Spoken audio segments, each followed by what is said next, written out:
if you talk to yourself like an enemy, if you criticize every mistake, if you judge yourself harder than anyone else ever would. Your inner critic is running the show. Today, we're taking the power back gently. Hi, Makai. Welcome to episode 13 of Overthinking and Mental Clarity.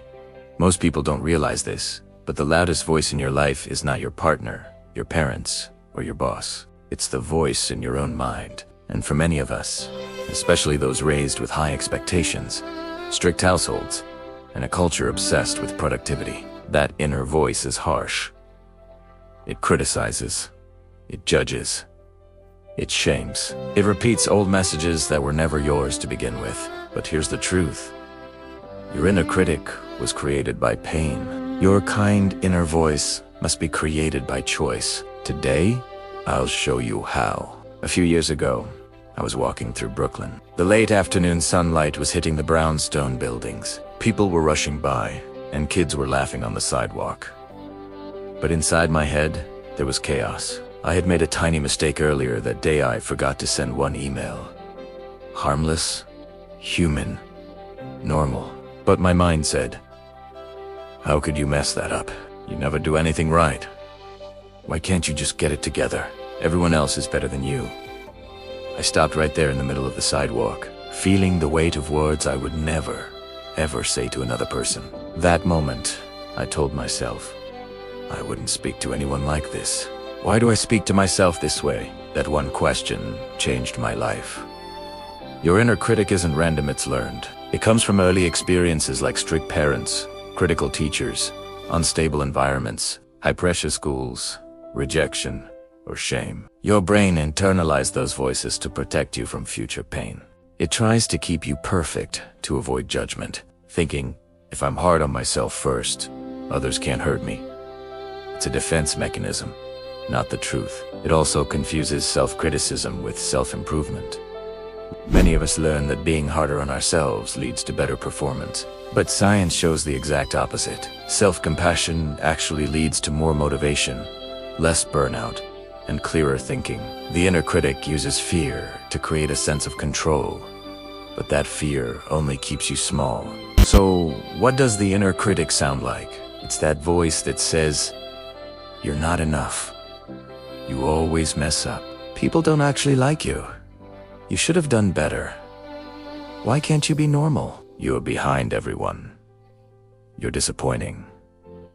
You're a burden. I want you to hear me on this. None of these are facts.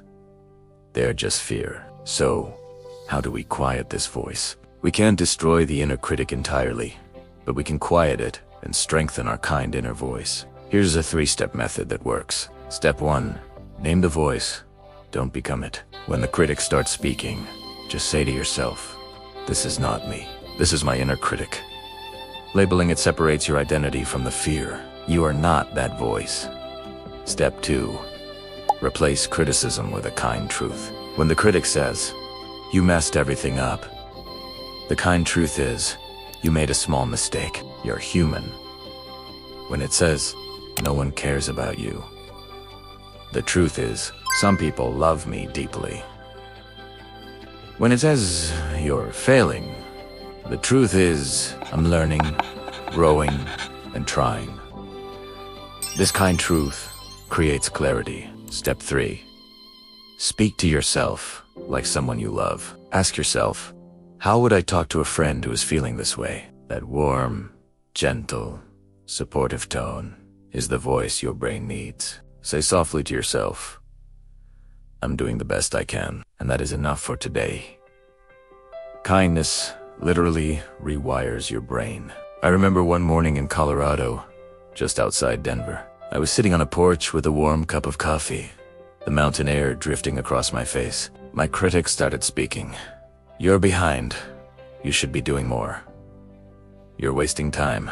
But this time I just put a hand on my chest and whispered, I'm proud of you. You're trying. You're growing. You're enough. I felt my entire body soften. My thoughts cleared. My mind quieted. Compassion brought a clarity that criticism never could. You will know your inner critic is losing its power when you start to apologize to yourself less. You'll feel lighter emotionally. You'll recover from mistakes much quicker. You'll speak more kindly inside your own head. Stop comparing yourself and start trusting yourself more. Your stress will decrease and your clarity will increase. This is real healing. Here is what you need to hear today. You do not deserve the way you talk to yourself when you're scared, tired, stressed, or overwhelmed. You deserve gentleness. You deserve compassion. You deserve a voice inside your mind that helps you grow, not one that tears you down. Your inner critic was formed by pain, but your inner kindness will be formed by love. And it is not too late to learn how to love yourself through your thoughts. So, here is your action challenge for tonight. Just try one of these things. Replace one criticism with a kind truth. Put your hand on your heart and just breathe. Ask yourself, would I say this to a friend? Write one gentle sentence to yourself. Or just say, I'm worthy of kind thoughts. One kind thought can begin to quiet years of criticism. If this episode softened the voice inside your mind, share it with someone who struggles with self-criticism too. And if you're ready to build a kinder, calmer inner world, subscribe to Inspire Change today. This is episode 13 of Overthinking and Mental Clarity. Hit subscribe, turn on notifications, and join me as we continue creating clarity, peace, and a gentler relationship with the most important person in your life, yourself.